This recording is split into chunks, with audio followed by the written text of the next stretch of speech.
guys, thanks for tuning in for another weekly wrap-up. My spring break's over already. I can't believe it flew by so fast. Like, the beginning of it, it seemed really slow, like I had all the time in the world, and then the weekend suddenly approached, and it was all over. Oh, guess it's time to get back into the swing of things. So with that being said, I don't know exactly how many books I'm going to be able to read this week. So I'm going to try to read as many as I can. Well, anyways, recently I just finished reading Roots of the Swamp Thing. I'm not sure. I think this might be the first volume. Well, anyways, it's classic Swamp Thing. I think it's from like the 70s. And I had to check this out because I just read not too long ago the new 52 Swamp Thing, which I gotta give them props. I think I rated that book like 5 stars because it was really good. Whereas this one is just, it's okay. It's kind of silly, like Swamp Thing. All of his thoughts are in these yellow thought balloons. He doesn't talk. So he's like this dude trapped in the body of a swamp monster. And yeah.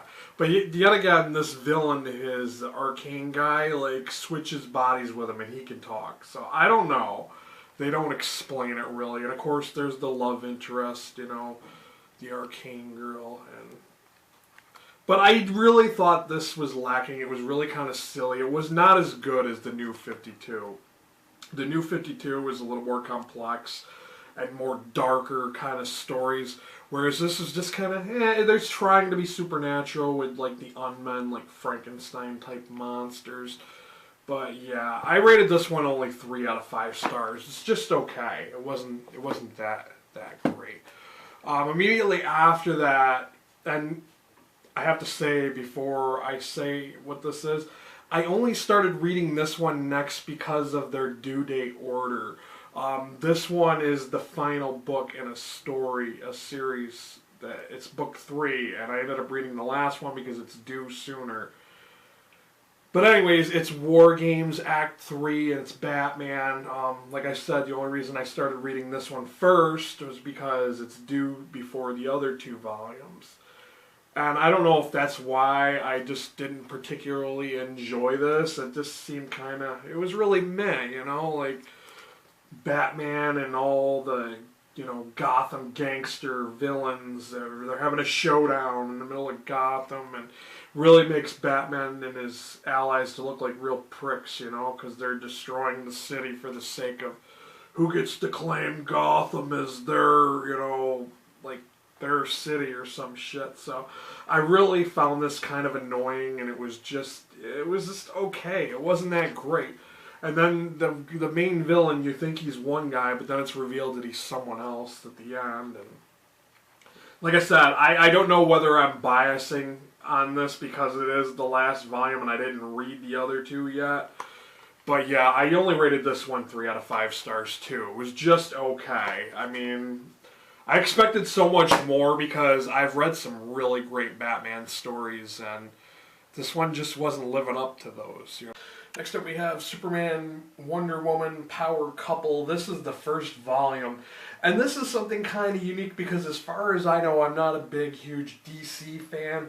I never really knew or thought of Wonder Woman and Superman being a potential couple. So of course this is part romance, part action, adventure. And it's so different.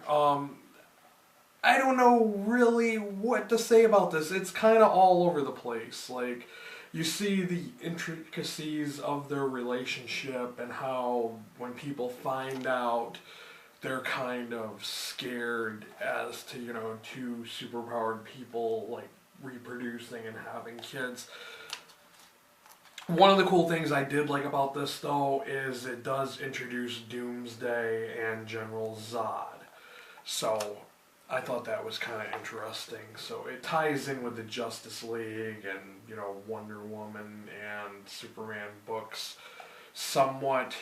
But aside from that, I just thought this was an average read. I thought this was only a 3 out of 5 star book. It was okay. I mean, I wasn't really that impressed with it. It's just, you know, It could have been much better, I guess. I hate the way it kind of jumped around a little bit, but yeah, it is what it is. After that, I read Dark Wolverine Volume 1. This is, if you're not familiar with who Dark Wolverine is, he is Daken. He is the son of Logan, who is the original Wolverine. And this guy is the Dark Avengers Wolverine. He is from Wolverine's past. He's like 60, 70 years old, something like that. But I have to say, I absolutely loved this volume. It was a great start for this series. This one I decided to rate 4 out of 5 stars, and the reason why I felt so strongly about this is that they really spotlight, Daken, and you see how he's such a complex character, and you really don't know what he's up to. Is he like sincere when he makes promises to other heroes, or is he just a troublemaker who's trying to cause chaos and drama? I really don't know, but the second volume was one I read after this, and I wasn't really impressed with the second volume of this, but this was a great start to this series. I think if they would have continued in this direction, I think this book would have lasted a lot longer than it did, because I think it was a short-running series that just didn't go too far. And I really think it would have went a lot farther if they would have continued in the spirit of this first volume. Like I said, I rated this one 4 out of 5 stars. It was definitely a good book. And in the back, it tells you like a timeline. You can look up other volumes of Wolverine to find out more about this character. So I think he's a really complex and interesting character that I would have liked to read more about. So I think I might check out those other volumes. I kind of recorded where I could find those, and I might check them out pretty soon.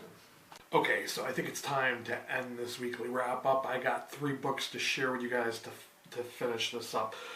First up, we have Swamp Thing Volume 1. This is written by Brian K. Vaughan.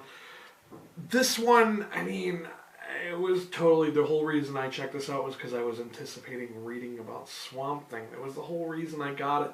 And I have to say that only 2% of this story was actually about Swamp Thing. 98% of this story is about his daughter that he has with Abby Arcane. I'm not sure I'm pronouncing the daughter's name right, but it's like Tef, I think, is her name. She is an earth elemental that inhabits a human flesh body. And she started out her life destroying all humans because she thought that that's what her father and what the Green wanted from her. And she gets put into a dying girl's body, and she's trying, John Constantine put a spell on her to make her forget who she originally was, but she's slowly remembering everything, and she's trying to find her place in the world. She doesn't know exactly where she belongs as to whether she is an earth elemental or if she is a human girl. So, and I have to say that the artwork for this was really, really wonky. Like, the expressions on the characters' faces are just so unbelievable, and they just look really laughable at times. And it turns out that Tef is like this twisted Captain Planet type character. And being that the fact that this is all based on her and not Swamp Thing just really was so disappointing. So I have to admit, it was enjoyable to some extent, so it wasn't that bad, but I was expecting something different. I rated this one 3 out of 5 stars on Goodreads. After that, I picked up Saga of the Swamp Thing. This is Volume 1, and this is written by Alan Moore. If you're not familiar with who Alan Moore is, he's the guy who wrote The Watchmen, V for Vendetta. A lot of those quote-unquote graphic novels that everybody think are great.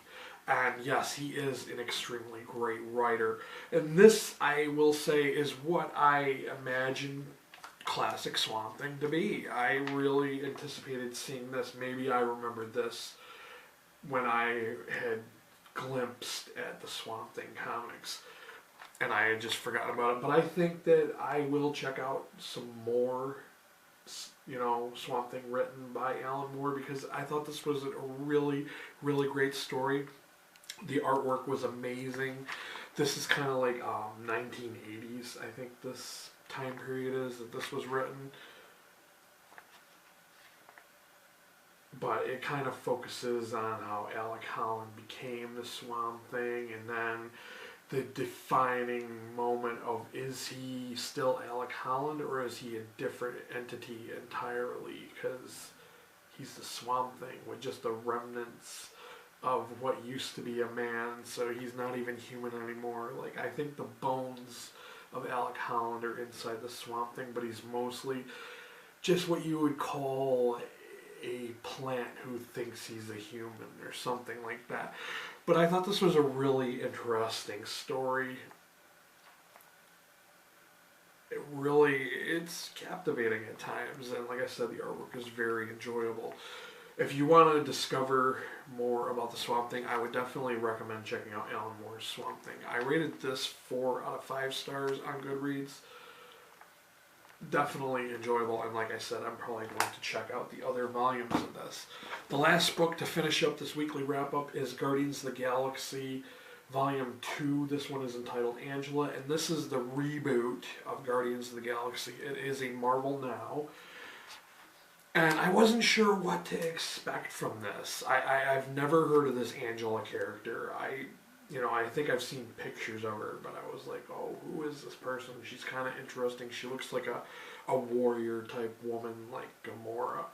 Well, anyways, she appears in space, and, the Guardians of the Galaxy are like, who the hell are you, and why are you trying to get to Earth? Because, of course, they got to protect the Earth, And she's, like, really not wanting to answer any questions. They have an all brawl, and she says she's from this place called Heaven, and it's spelled differently, and she talks about angels and stuff like that. It's really mysterious, and there's all kinds of action, and I do have to say that this leads up to the last volume I read, Guardians of the Galaxy, The Trial of Jean Grey, where it was an all-new X-Men and Guardians of the Galaxy crossover. This book leads into that. Of course, Thanos is involved in this one, and they allude to some kind of deal with the devil type agreement with Thanos that Peter Quill came back and Drax, and the rest of the team wants to know what happened, and it's all like secrecy and everything. But I thought this artwork is amazing. For one, the covers are spectacular. I have to say, I give them props for these covers because they look classic at times, and they're just, they're so beautiful. Well, anyways, I rated this one 4 out of 5 stars. And I have to admit, I checked out Guardians of the Galaxy series just because of the movie. I was intrigued. I wanted to learn who is this team? What are they about? And I am very impressed with this series so far. So, yeah, go ahead and check this book out. I mean, I thought it was a good read. So that is my weekly wrap-up for this week. Questions, comments, as always, down below. If you have any recommendations for me, feel free. Even if you think I may have already read something, feel free to, recommend it to me. Because for all you know, I have not read every graphic trade under the sun. I know it looks like I've read a lot of them, but there are a few that I have not read. And I'm always looking for new ones to read. So yeah. Let me know what you thought of these, if you read any of these, or if you anticipate reading any of these. Thanks for watching, and until next time. Later, guys.